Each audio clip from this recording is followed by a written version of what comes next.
एक गरीब भक्त रोज साईबाबांकडे येत असे. त्याच्या घरची परिस्थिती खूप वाईट होती. तो नेहमी बाबांना म्हणायचा, "बाबा, माझे दुःख कधी संपेल?" बाबा हसत म्हणाले, "श्रद्धा ठेव, तुझी वेळ नक्की बदलेल."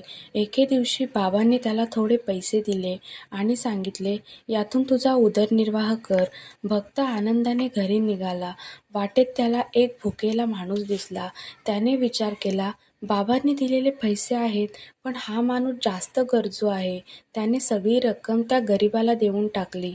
दुसऱ्या दिवशी तो घाबरत बाबांकडे गेला. बाबा म्हणाले, "आज तू खरी परीक्षा पास झालास. जो दुसऱ्याचे दुःख समजतो त्याच्यावर साई सदैव कृपा करतो."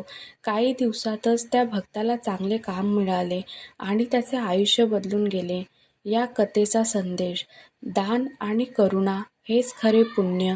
साईवर विश्वास ठेवल्यास मार्ग नक्की मिळतो. दुसऱ्याची मदत म्हणजे साई सेवा. श्रद्धा आणि सबुरी हाच साई मार्ग. अशाच व्हिडिओसाठी चॅनलला सबस्क्राईब करा.